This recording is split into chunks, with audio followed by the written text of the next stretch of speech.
Welcome to another indie showcase here on the channel, highlighting the many developer-submitted games and demos we check out. Submit a game for a future piece, please get in touch. We are starting off with Evertried. This is a kind of We Go style turn-based roguelike. We are traveling up this mysterious tower, and to do that, we're going to deal with the enemies one room, one floor, and one turn at a time. So as I said, this is a We Go system, so when you move, everything else moves around you. Every enemy has a basic kind of AI to how it will move. It will try to always stay away from the player, or it will try to engage based on the kind of enemy. Different enemies will have different patterns, and there is also enemy-friendly fire at stake, so you can use that to your advantage. Now, the challenge of this game is that when you start dealing with enemies who have multiple points of damage or a shield, you need to be extra careful how you move around. Very similar to, say, chess, this is a game where you can put yourself in an unwinnable position, and you need to be very mindful as to where you're going to move and what the enemy is going to do.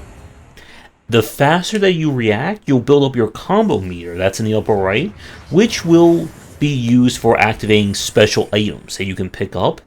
There is a light form of persistence in that you can unlock and upgrade your various powers you can pick up over the course of a run. With that said, my main issue that I had with this game was that it just did not feel, I think, good as a roguelike. The problem is that the floors themselves are kept very linear. Despite the fact that you are going to be doing runs, what you're doing on each floor and each boss fight remains pretty much the same. There's not enough variables in terms of what you can do and what is happening in each level to give it that sense of wanting to get a different play each time. Now, I don't believe that you can stop or wait. You have to move or use one of your specials, so this can make fighting bosses like what you see right here extra difficult.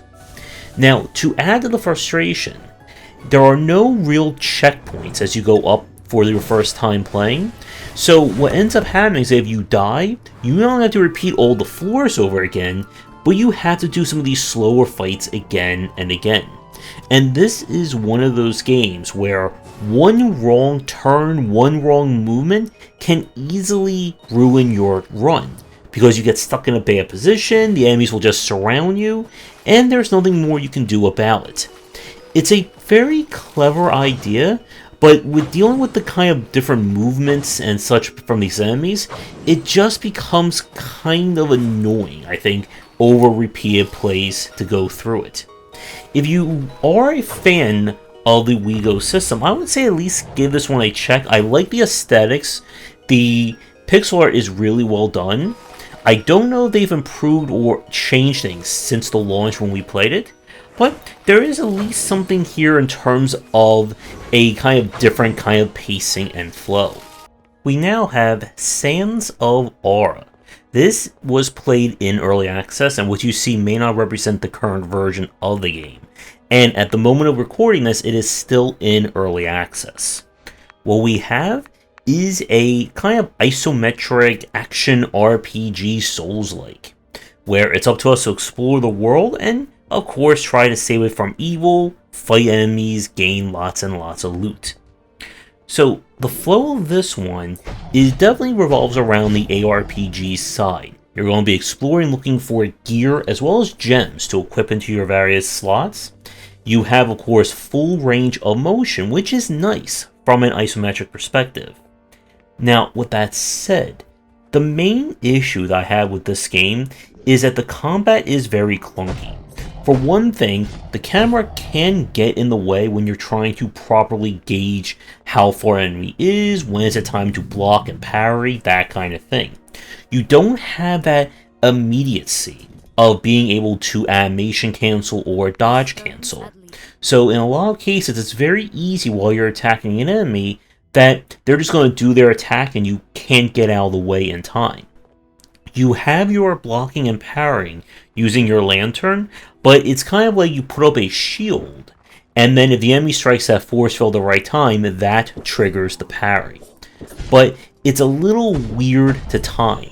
Now again, this was played during its pretty much week 1 of early access, so I don't know if things have been patched or updated since then. But from what we played of it, we played just until after the first boss fight. The clunkiness of the general gameplay definitely hurts this one. I thought the story was very interesting. There was a lot in terms of finding new gear, searching for resources, etc, etc. If you can put up with the clunkiness of the combat, I would say at least give this one a check. But if you're looking for a more refined take on the Souls-like formula, then I don't think Sands of Awe, at least in the version that we played, is going to be right for you. We now turn to The Shore.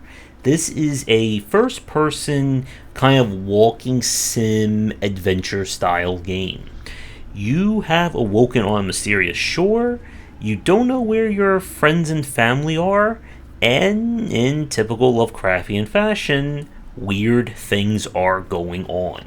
And in order to figure out what's happening and maybe keep your sanity, you're going to wander around on the shore and look around for clues, see strange things, and of course not lose your mind in the process. Now, one thing this game does really well is that the aesthetics are certainly on point. Everything has that kind of otherworldly look and feel to it. These set pieces, in terms just from a horror and Lovecraftian sense, are fantastic. However, it's the gameplay that is where this one tends to suffer the most. As I said at the start, this is definitely more on the walking sim style. And what that means is you're going to be spending a very huge amount of this game, well, just walking back and forth and back around the shore. You really don't have a lot of means of manipulating or moving around the environment. There are invisible walls, and half the challenge of this game is just figuring out, where do I have to go? Am I able to get up this rock? Am I interacting with it from the wrong side? What's going on? This also comes into play when you go into rooms where there's a ton of things around. You're not quite sure what's interactable, what's not. And as with a lot of these kinds of games, this is very much a title where you miss one event trigger, one item, something in the area, and you are going to be now completely lost until you figure out what was that one thing you missed that you needed.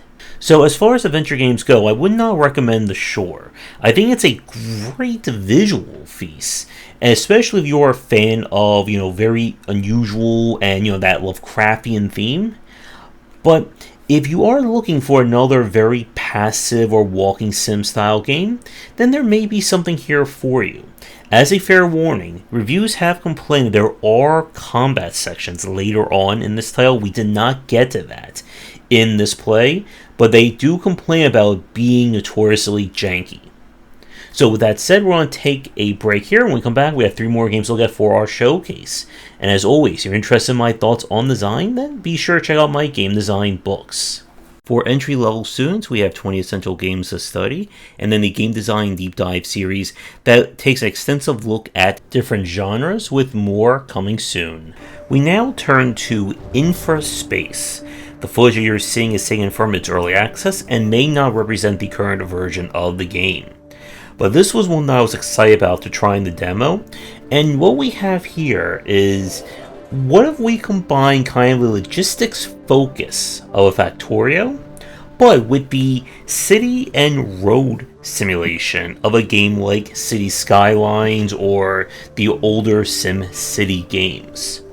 Our mission is to build a colony on a distant planet, and to do that, we are going to have to harvest resources, set up production chains, and, as I just said, build a lot of roads. So for this one, your main element is going to be the constant production of goods, which will help your colonists, and making them happy will bring more over, as well as being able to upgrade various buildings to improve and increase what tech you're able to construct. There's a basic tech tree, or there was at the time when we played this one, but the main focus again is on the logistics. The game, according to the store page, simulates every single car on the road, which means that you're going to have to set up multiple paths, routing, and make sure that important resources aren't getting trapped anywhere or in a nasty traffic jam. I really like the concept for this one.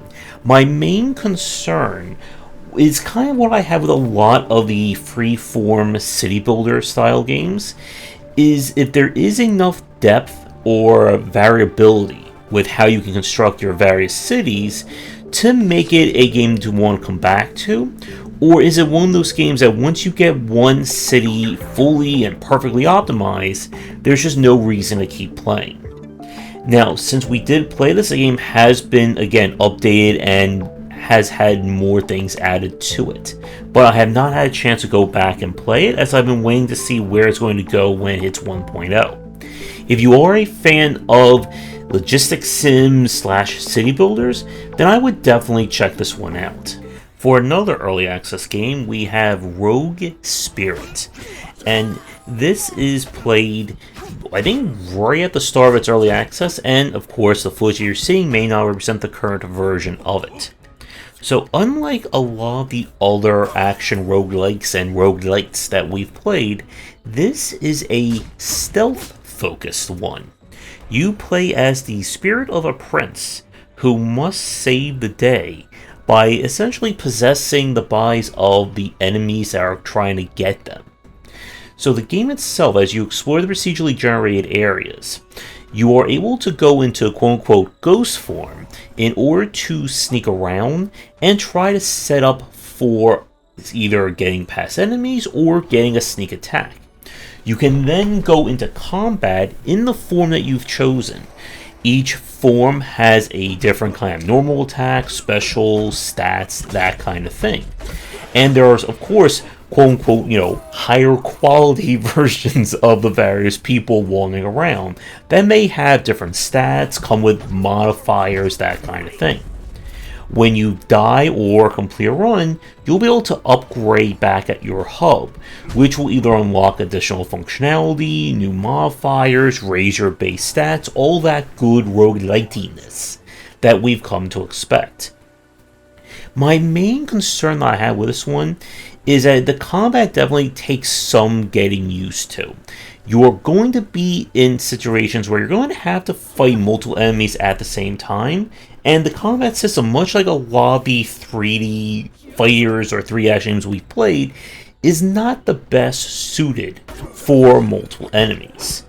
And it's very easy to get killed in this game for sure. But I did enjoy what I was seeing here. Again, not exactly a game for people who are new to action games or roguelites, but if you're looking for another challenging one, and one that has a stealth focus, I would check this one out. I'm definitely interested to see where they've taken this when the game hits 1.0. For the last game of our video, this is Ruin Raiders, and what we have is a turn-based XCOM-like with a pinch of roguelite and roguelike nature or elements to it. We play as teams of animal soldiers who are exploring, a mysterious ruins, looking for treasure, loot, and all that good stuff. The game itself is just all about, you're going through these procedurally generated areas. When you come into a room when there's enemies, it switches into an XCOM-like, where you'll be managing characters, performing Overwatch, and trying to deal with the enemies before they get your characters. Each animal is kind of a quote-unquote class. They will have different powers, stats, etc. And you can unlock more animals as you go through the game. The rogueliteness and the persistent elements come in by collecting the various resources from the ruins, which in turn you can use to unlock or upgrade your base before or after each run. This will allow you to access more animals, better weapons, etc, etc. Now, all in all, this sounds like a really good blueprint for a game, but my problem with Ruin Raiders was that it just felt very repetitive to play. The enemies and your characters only have a few kind of basic abilities to them, so it just felt that I was really going through the motions. When you start a run, while characters can level up and you'll find different weapons and so on, it just started to feel very long in the tooth in terms of our plays. And I wasn't sure, quite frankly, if the runs just keep going until you die, or if there was an actual end, a boss fight, a treasure chest, that kind of thing. But I just really lost interest as I got further into the game, unfortunately. And it's a shame because I think, again, the basic elements work, but it just lacks, I think, the level of depth of an XCOM, or just the very swinginess of a roguelike/roguelite. If you're looking for a brand new take, and you've played, I think, everything else, I would say maybe give this one a shot, but unfortunately, I think there are games that have a better realized version of this XCOM rogueliteness out there.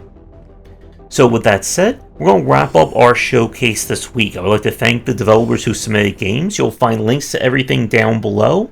As always, do the liking, subscribing, and commenting. And if you want me to tell your game in the future, please get in touch. Come back for daily discussions on game design here and on game wisdom, where we examine the art and science of games.